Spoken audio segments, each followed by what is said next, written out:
Okay, good evening everyone. सब जय मसीह। आज हम शुभोपदेशक का आखिरी 2 अध्यायों को देखने वाले हैं और इस पुस्तक को आज हम ख़त्म करने जा रहे हैं। और अगले हफ्ता भाई समीर जा रहेंगे, तो मैं सोचा अभी इस पुस्तक को हम लोग यहीं पे समाप्त करेंगे, क्योंकि हम लोग आखिरी भाग तक पहुंच गए और प्रभु का इच्छा होगा तो बाद में कुछ नया सीखेंगे। तो आइए हमारे साथ शुभोपदेशक एक्लीसियास्टिस चैप्टर 11 और हम लोग पढ़ेंगे 1 से 6 तक। अपनी रोटी जल के ऊपर डाल दे, क्योंकि बहुत दिन के बाद तू उसे फिर पाएगा। 7 वरन 8 जनों को भी भाग दे, क्योंकि तू नहीं जानता कि पृथ्वी पर क्या विपत्ति आ पड़ेगी। यदि बादल जल बढ़े हैं तब उसको भूमि पर उड़ेल देते हैं, और वृक्ष चाहे दक्षिण की ओर गिरे या उत्तर की ओर, तो भी जिस स्थान पर वृक्ष गिरेगा वही पड़ा रहेगा। जो वायु को ताकता रहेगा वो बीज बोने ना पाएगा, और जो बादलों को देखता रहेगा वो लौटने ना पाएगा। जैसे तो वायु के चलने का मार्ग नहीं जानता और किस रीति से गर्भवती के पेट में हड्डियां बढ़ती है, वैसे ही तू परमेश्वर का काम नहीं जानता, जो सब कुछ करता है। भोर को अपना बीज बो और साँझ को भी अपना हाथ ना रोक, क्योंकि तू नहीं जानता कि कौन सफल होगा, ये और या वो, या दोनों के दोनों अच्छे निकलेंगे।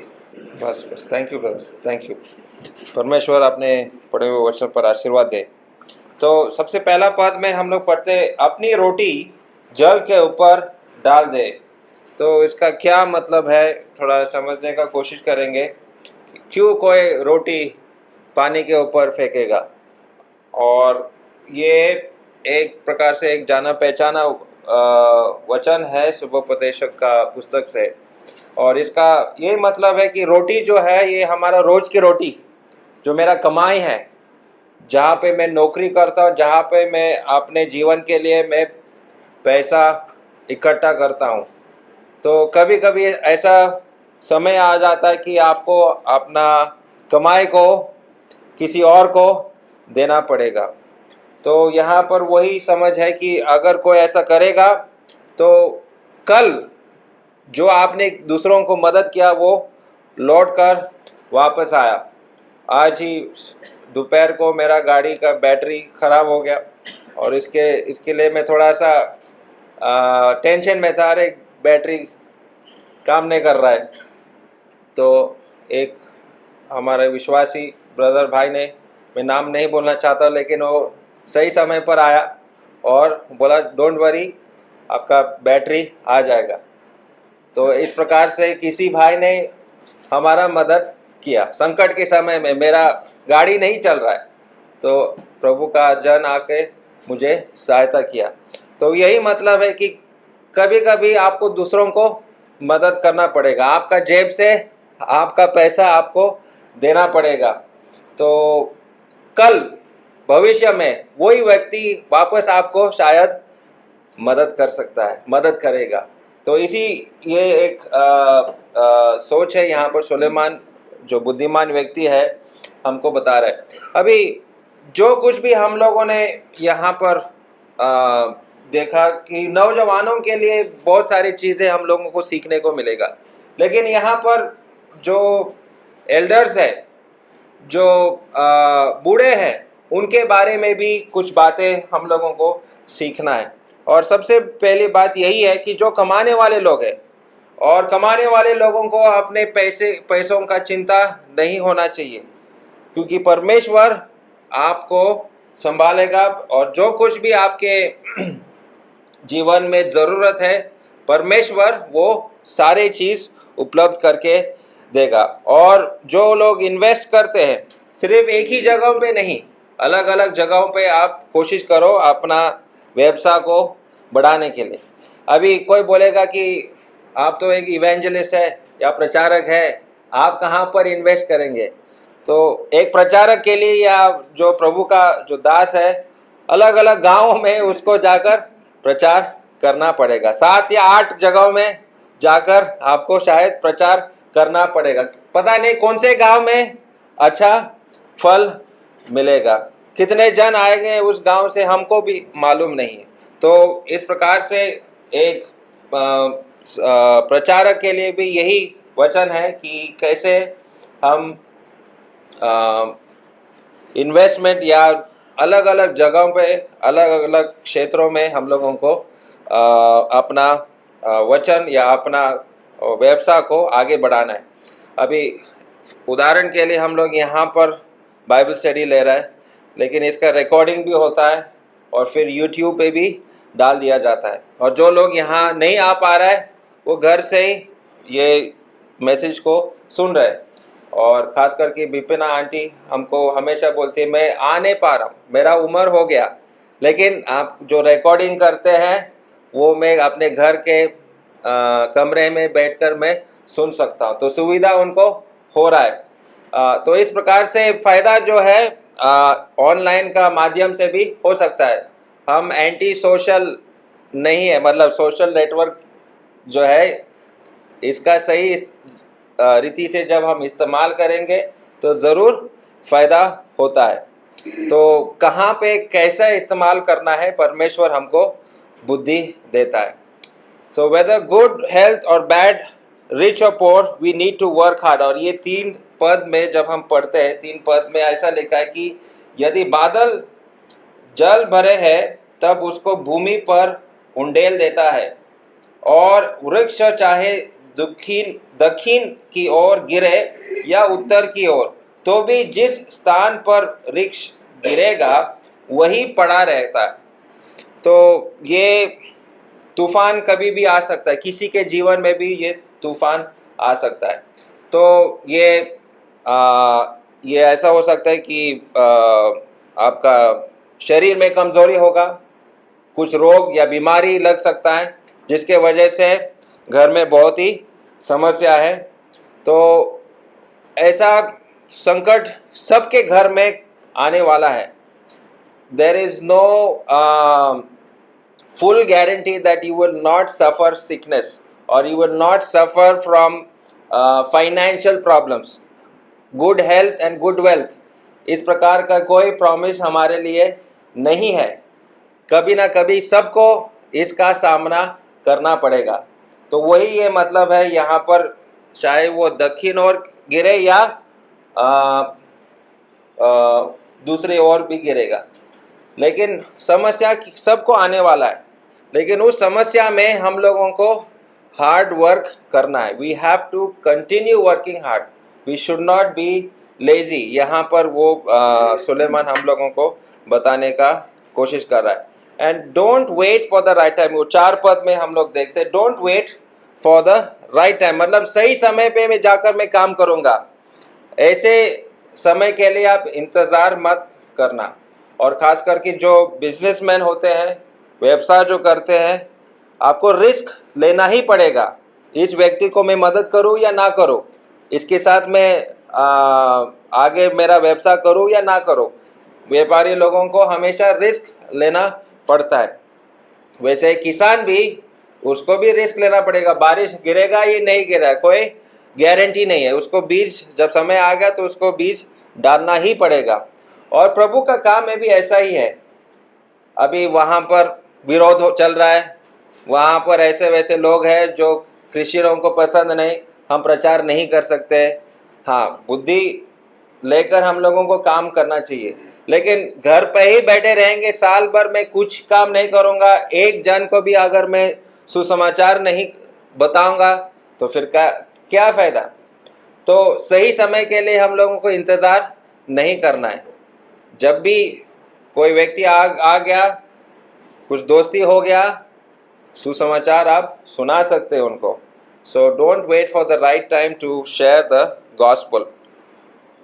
और ये याद रखना है, ये 5 पद में हमको याद रखना है कि परमेश्वर सब कुछ कंट्रोल कर रहा है। God is in control of everything. हर चीज़, हर समय प्रभु संभालता है। यदि आपके जीवन में कुछ संकट है या कुछ बीमारी है या कुछ फाइनेंशियल प्रॉब्लम है, आपको ये याद करना है कि परमेश्वर आपका देखभाल करेगा।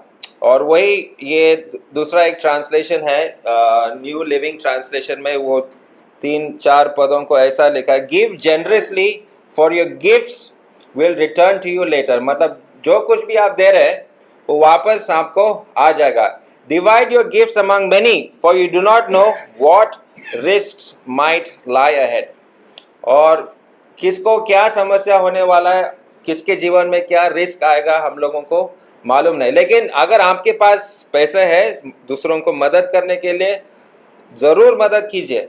और कल परमेश्वर किसके जरिए आपको मदद करेगा, वापस जब आप संकट में है, कौन आएगा आपको मदद करने के लिए, मालूम नहीं है। तो let us be ready to help one another, हमारे विश्वासियों के बीच में या बाहर। अगर आपके दोस्तों में अगर ऐसा कोई है तो उनको भी हम लोग मदद करना चाहिए। तो this is financial wisdom Solomon is giving. मतलब आपका पैसे के साथ आप कैसे इस पैसे को इस्तेमाल करेंगे, सोलोमन हमको कुछ सलाह दे रहा है। और वो सलाह ये है कि दूसरों को मदद करने में मत रुको, बी रेडी टू हेल्प। अगर कोई भाई कोई संकट में है, आप जानते हैं उनके संकट या समस्या, आप अपना बटवा खोलो और मदद करो। और यहाँ पर 6 पद में हमने पढ़ा कि भोर को अपना बीज बो और सांझ को भी अपना हाथ न रोको, क्योंकि तू नहीं जानता कि कौन सफल होगा या वह या दोनों के दोनों अच्छा निकलेंगे। तो यहाँ पर यही सलाह सुलेमान दोबारा दे रहा है कि डू नॉट बी लेजी, काम करते रहो। सुबह भी काम करो, ऐसा ही बेकार मत बैठो, कुछ हाथ में ले लो और कुछ काम करो। और शाम के समय में भी कुछ काम करो, डू नॉट बी लेजी। और दिन में काम करो, वर्क इन द लाइट। यही पिछले बार भी मैं यही बताने का कोशिश करो कि दिन पर परमेश्वर ने दिन दिया हम लोगों को काम करने के लिए। एक समय आएगा जब रात होगा, तब काम आप नहीं कर पाएंगे। और इसी जीवन में आपको काम करना है, और खास करके प्रभु के लिए आज आप काम कर सकते हैं। जब आप जिंदा है तब आप काम कर सकते हैं। You can work for the Lord when you are alive, when you have the strength, when you have all the things necessary in your life, you can definitely work for the Lord. प्रभु के लिए आप काम कर सकते हैं। क्योंकि जब मृत्यु आएगा, अभी मृत्यु के बारे में हम लोग 12 अध्याय में देखने वाले हैं। जब मृत्यु आएगा तो प्रभु के लिए आप क्या काम करेंगे? या फिर आप स्वर्ग भी पहुंच गए, वहां पर आप किसको सुसमाचार बताएंगे? समय अभी है दूसरों को सुसमाचार बताने के लिए। Then you will be regretting, अरे काश में और लोगों को मैं सुसमाचार सुना पाता। तो यहाँ पर 10 पद हम लोग पढ़ेंगे। ब्रदर पढ़ सकते हैं 10 पद को।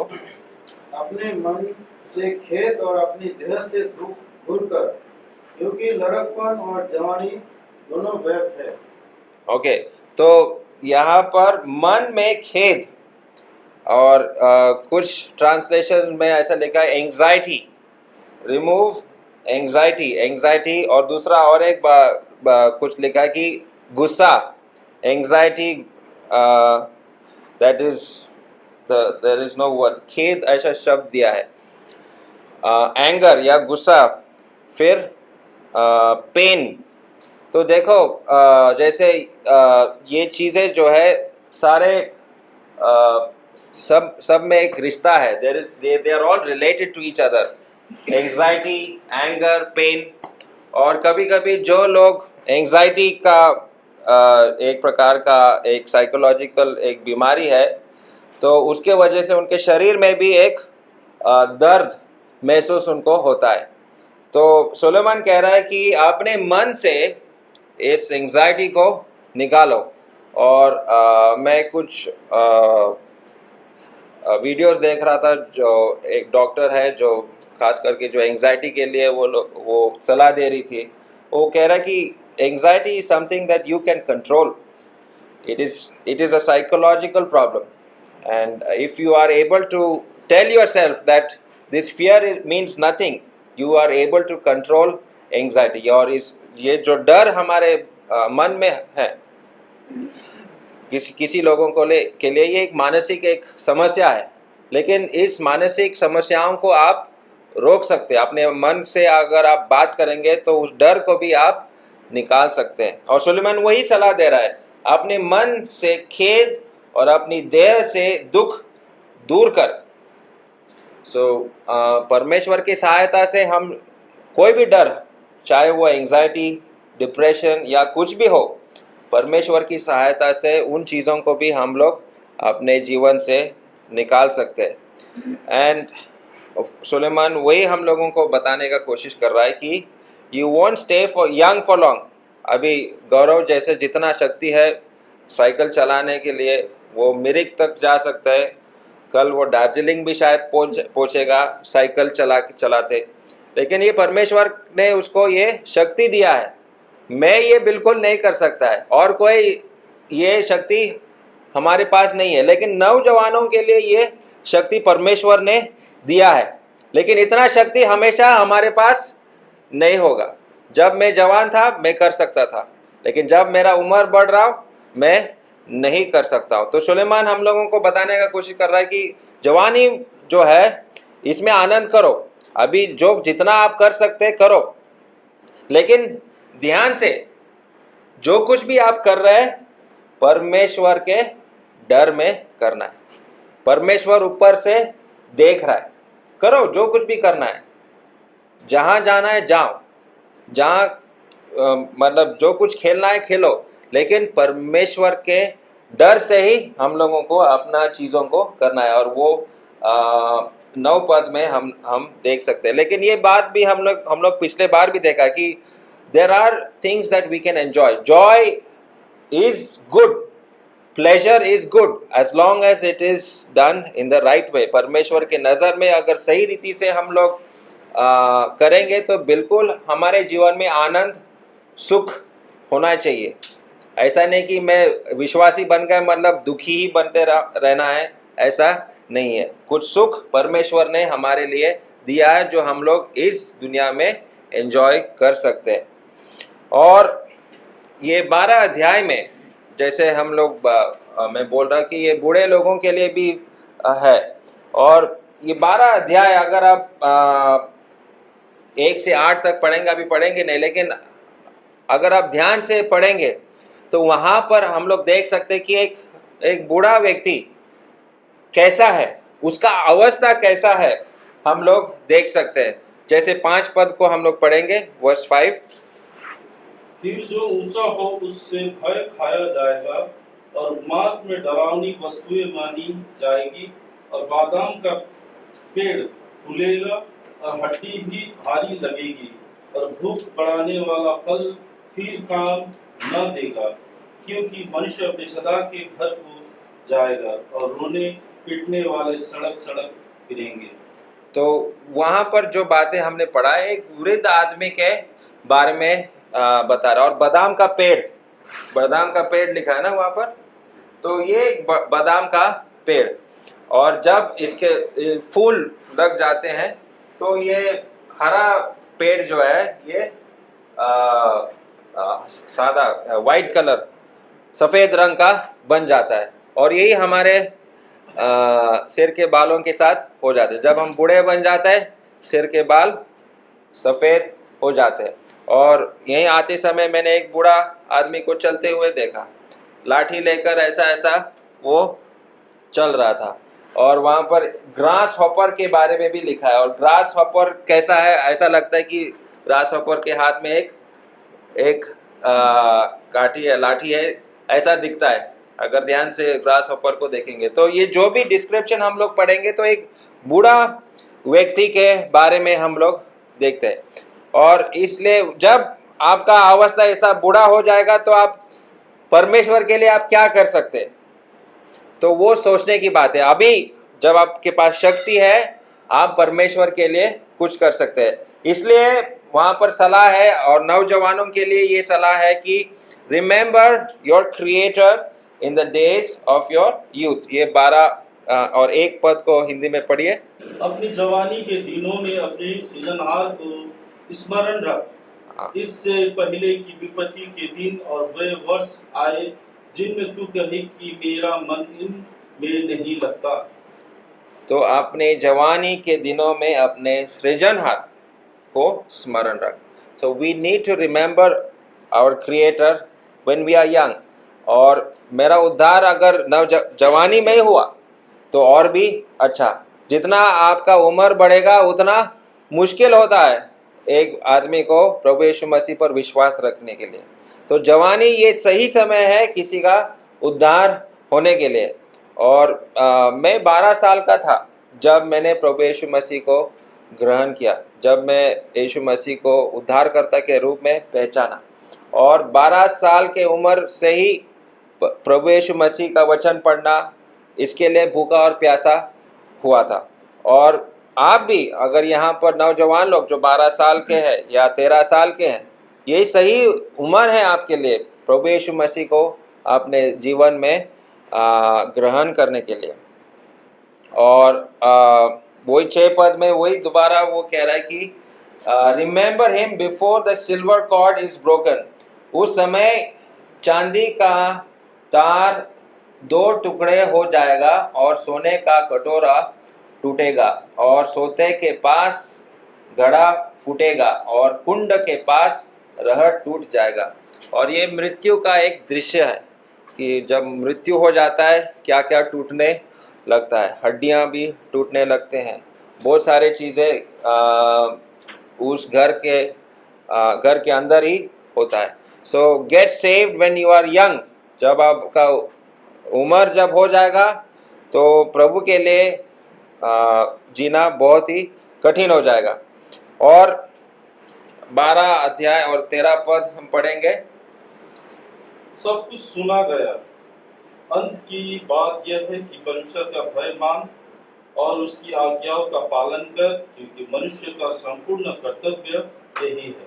So keep his commandments, keep the commandments of God. परमेश्वर के आज्ञाओं को पालन करना।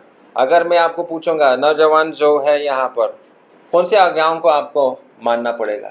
What are the commandments of God that you need to keep? It's a question for the young people. Come on, let me see if anybody can answer. What commandments should we keep of God? Love thy God with all thy heart, The second one? mind, and soul. Okay, yeah, that's so love between God. What's the second commandment?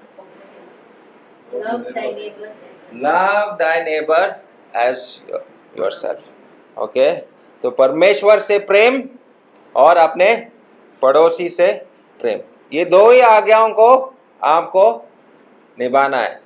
कितना मुश्किल है? बहुत मुश्किल है।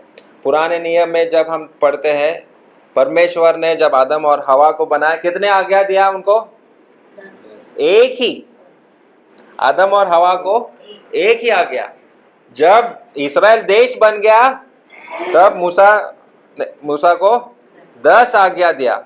और पूरा पुराना नियम जब खत्म हो गया तो 613 आज्ञाएं थे। There were 613 commandments। तो आज्ञा के ऊपर आज्ञा के ऊपर आज्ञा उनको मानना पड़ता था।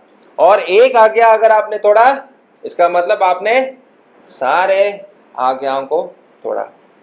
लेकिन प्रभु यीशु मसीह जब आए, उन्होंने बोला वो पुराना नियम 2 ही नियमों में हम लोग रख सकते हैं। The whole law is in these 2 commandments. Love God and love your neighbor. परमेश्वर से प्रेम और अपने पड़ोसी से प्रेम करना। तो keep these commandments। ये सबसे ज़रूरी आज्ञाओं को हमको निभाना है। और परमेश्वर एक दिन न्याय करने वाला, वो 13 पद हमने पढ़ लिया। God will judge everyone, young and old। चाहे वो जवान हो या बूढ़ा, हर एक को परमेश्वर न्याय करने वाला है। एंड गॉड विल जज एवरीथिंग, हर चीज वो आप जो कर रहे हैं आपके जीवन में परमेश्वर न्याय करने वाला है। तो परमेश्वर का डर से ही हम लोगों को अपना जीवन को जीना है।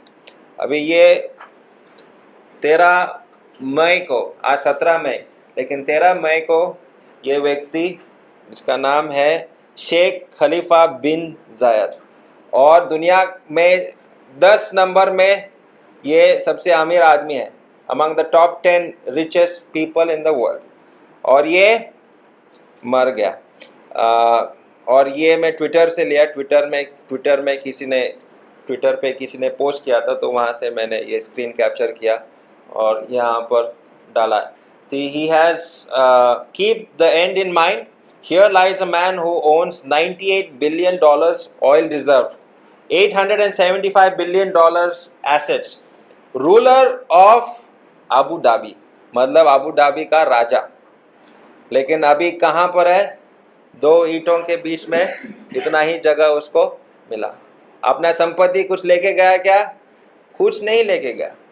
उसका संपत्ति उसको बचा पाया क्या? इस मृत्यु से नहीं बचा पाया। मृत्यु आने वाला ही है, मृत्यु को हम लोग रोक नहीं सकते हैं, लेकिन मृत्यु के बाद न्याय है। There is a judgment. Hebrews chapter 9 verse 28-27, there it is written, it is appointed unto man once to die, and after that judgment. और वहां पर उस न्याय के सामने उसका पैसा कोई मतलब नहीं है। कितना तेल उसने बेचा पूरा दुनिया को, उसके कोई मतलब नहीं है। तो वहां पर उसका कुछ वैल्यू नहीं है। तो मरना है, लेकिन मरने के बाद न्याय है। और जो सीखना है इस 12 अध्याय से और 11 अध्याय से भी यही है कि आज नौजवान लोग, आज आपको मौका है प्रभु के लिए कुछ करने के लिए। दार्जिलिंग जाने के लिए पहाड़ जो है ऊंचा है, नौजवान लोग ही जा सकता है।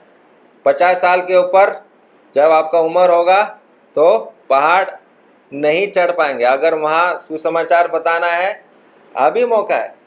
ऐसा मत सोचो रिटायरमेंट के बाद मैं जाऊंगा वहाँ पर सुसमाचार बताऊंगा। नो, अभी नाउ इज़ द टाइम। और इसलिए मेरा कोशिश है 50 होने से पहले कुछ, अगर प्रभु चाहता है पहाड़ पे भी जाना है तो जाने के लिए तैयार है। 50 के बाद नहीं हो पाएंगे तो बहुत मुश्किल है। अगर कर सकता है भाई सुभाष कर सकता है, अभी भी एनर्जी है, लेकिन मुश्किल है, कठिन है। शरीर को मेंटेन करना और वहाँ पर जाना बहुत ही कठिन है। सो अभी नौजवान, young people, give your life to the Lord. Now is the right time. Don't wait for the right opportunity, मतलब सही समय के लिए आप इंतज़ार मत करो। जैसे सुलेमान कह रहा है, अगर मौका मिल रहा है अभी कुछ करने के लिए, प्रभु के लिए कुछ करने के लिए, करो। Go ahead, the Lord will help you out. तो पूरा शुभोपदेशक में हम लोग ये वैनिटी शब्द या सब कुछ व्यर्थ है ऐसा हम लोग पढ़ते हैं, लेकिन कुछ बातें जो है कि व्यर्थ नहीं है। और सुलेमान कहता है कि 2 अध्याय 10 पद में, hard work can get some pleasure, मतलब अगर आप कठिन हार्ड वर्किंग है तो वो फ़ायदा है, वहाँ से आपको कुछ खुशी मिल सकता है। Skill makes it easy to succeed.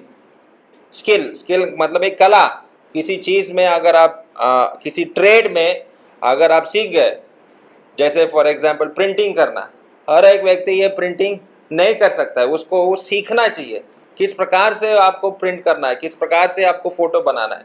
वो जिसने ये कला सीखा वही जल्दी वो काम कर सकता है। अगर किसी और व्यक्ति को अगर मुझे बिठाएगा प्रिंटिंग प्रेस में, भाई ये करो, घंटे लग जाएगा, मुझे नहीं होगा।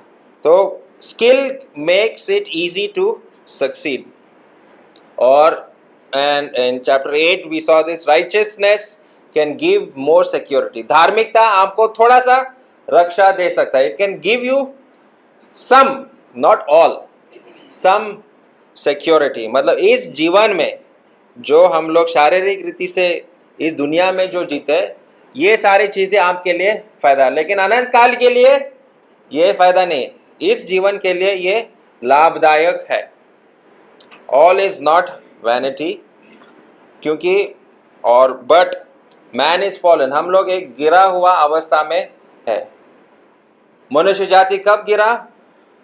When did mankind fall? In Adam's sin. जब आदम और हवा ने पाप किया तब से हम गिर गए। मतलब उस वाटिका से, उस बगान से जो परमेश्वर ने बना, एदन बगान जो परमेश्वर ने बनाया था, वहाँ से हम लोग गिर गए और एक पापी दुनिया में हम लोग जी रहे।